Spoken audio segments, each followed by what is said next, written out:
All right, no, okay, I'll explain that in a few minutes. So ladies and gentlemen, before we get started, I do want to go over our objective for today and our success criteria, okay? So we are going to participate in a simulation of the Articles of Confederation to learn about how our first government led to the writing of our Constitution. So our success criteria, you can participate in a simulation of the Articles of Confederation. We can work together with other states to solve problems in the country from the perspective of the state that you've been given. You can identify weaknesses in the Articles of Confederation. Hopefully, by the end of this activity, you can see that there were some weaknesses. And we can reflect on our learning and complete a reflection paper at the end. Okay, all right. So now I know you guys are eager to get started. Has everybody reviewed your state and the state, what's going on in your state? Just supposed to read all my dead. Yes. What's that? Is that this? Or this? That. Okay. All right. So ladies and gentlemen, I do have a gavel so that will keep us kind of like on track. You broke? You probably broke. Most of these things are. Okay. All right. So ladies and gentlemen,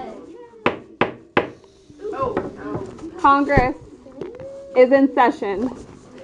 Now, ladies and gentlemen, we are using the Articles of Confederation to just determine all the things that we were. All right.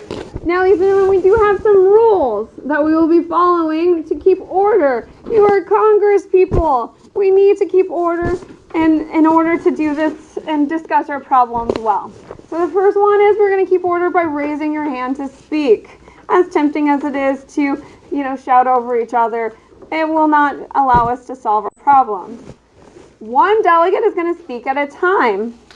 And even though some states have 2 delegates per state, each state only gets 1 vote. Votes will be called after a discussion of the problem. So we're going to present a problem and then we'll have an opportunity to discuss it. In order to make a decision, we need 9 out of the 13 states to pass it. And if we want to change the articles, we need 13 out of 13 states. So unanimous vote.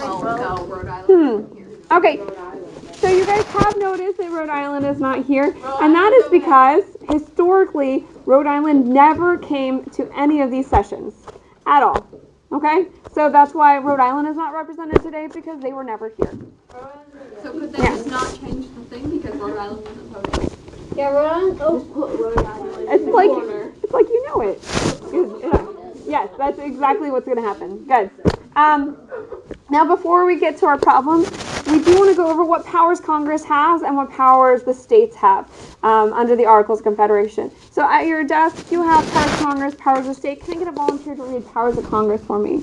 All right, powers of Congress, Haley. Powers to Congress. Pass a law or make a decision. 9 out of 13 votes are required. To change the article. Yeah, okay. Massachusetts and Maryland. I already got you. So we needed 9 out of 13. We have 11 to 1. That means we will be throwing out the Articles of Confederation and creating a whole new system. Anyone have a name for it? The Constitution. The Constitution sounds like a great idea. All right, guys. Ladies and gentlemen, real quick, you have a reflection paper. Fill that in. Turn it in to me tomorrow. That's it. It's just quick. It's quick. Are we doing this tomorrow? And no, we will not be doing this again tomorrow. That's it. Yes.